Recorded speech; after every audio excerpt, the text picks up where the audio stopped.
where the Bible comes to life. Water has played a significant role in the history of the children of Israel.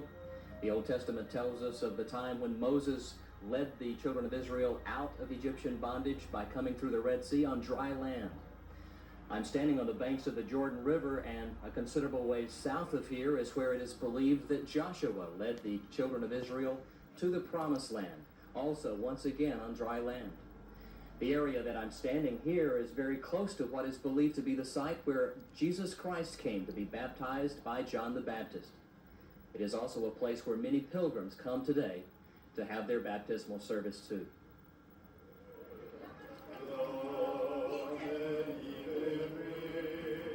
On a typical day along the riverbank, you will see some believers being sprinkled with water from the Jordan.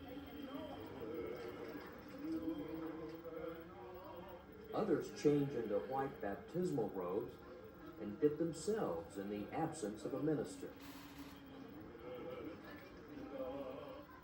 Then there are those who simply wade into the waters of the River Jordan. Some even take a sampling of the water home.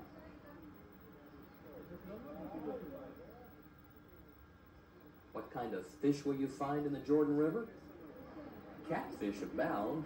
They were on a feeding frenzy the day we were there.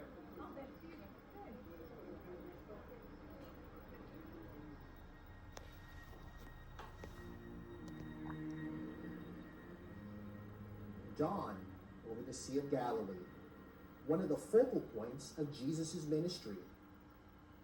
According to the gospel, this is where Jesus came to his disciples walking on the water, where he calmed the wind and sea by commanding them to be still. It was along these shores that the Bible says Jesus invited Peter and Andrew to follow him and become fishers of men. It was also along these shores that scriptures tell us Jesus fed the 5,000 with 5 loaves of bread and 2 fish. A rather miraculous discovery in 1986 uncovered some of the mystery surrounding what the boats of Jesus' time were made of. 2 brothers who don't live very far from the city of Tiberias stumbled upon the discovery while walking along the seashore. And one day we are find nail, and after 20 centimeters we are see another one, the Roman nail, another one. We are clean it and see, oh, this is a boat. It's amazing. So we are jumping, we are singing. Archaeologists were called in to investigate the discovery. Using carbon-14 dating, they determined the boat to be 2,000 years old. The Jesus boat, as it is often called, is currently on display in a climate-controlled environment until a new museum is completed nearby. She's 10 meters and she take cargo and catch fishing with a serve here, big serve. So she's like a speedboat 2,000 years before.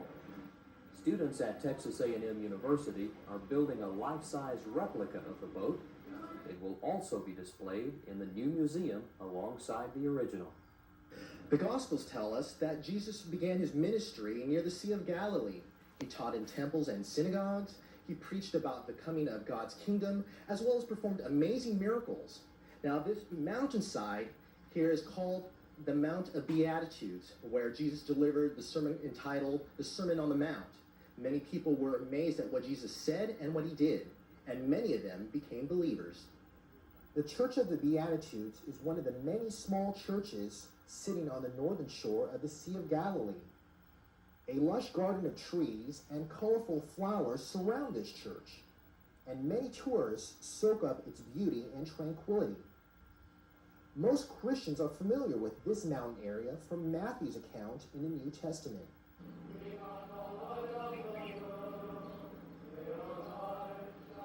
It was here that many visitors take the opportunity to worship, pray, and reflect.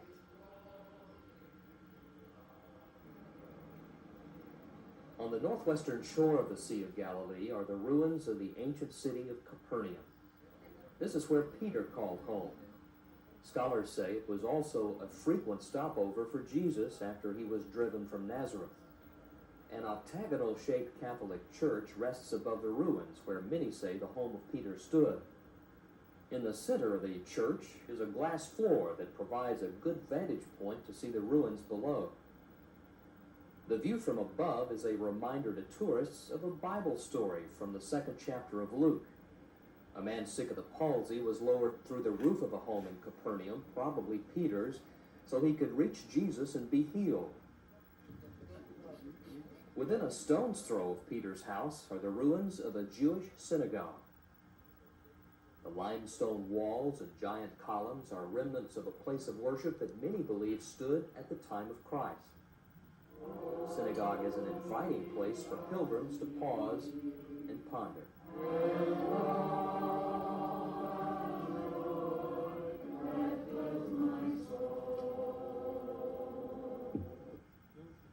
Alongside the synagogue, tourists can stroll past a variety of artifacts uncovered from ancient Capernaum.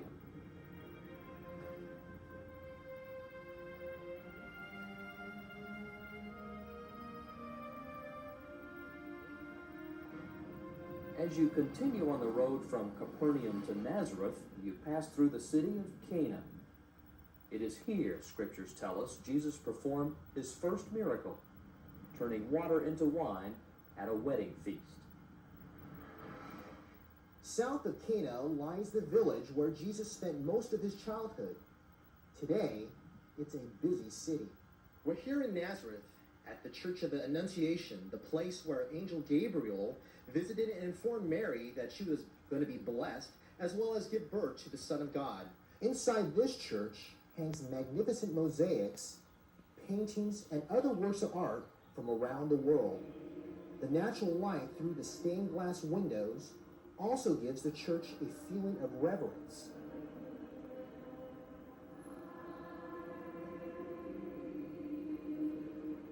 Beneath the first floor of the church lies the Grotto of the Annunciation. This cave is traditionally held as the place where the Virgin Mary was greeted by the angel Gabriel. Luke's Gospel says that Gabriel appeared to her and said, "Do not be afraid, Mary, you have found favor with God. You will be with child and give birth to a son, and you are to give him the name Jesus." Although this is considered to be a holy site for Christians, the church is being threatened by another religious group, the Muslims. This Catholic cathedral stands in the heart of the largest Arab city in Israel. Muslims have decided to build a new mosque right next door on a small plot of land. Christians wanted to use that land to build a plaza for millennium visitors. Christian churches throughout the Holy Land have temporarily closed their doors in protest of this controversy. The Pope has decided to visit the Holy Land in the new millennium, but his representatives said that the Pope hasn't decided on whether to include Nazareth on his tour. In the meantime, the Israeli government has remained optimistic. They have already spent $100 million on revitalizing the city's infrastructure. They hope that this will encourage tourism in the new millennium, as well as draw the Pope back to Jesus' childhood village. The Holy Land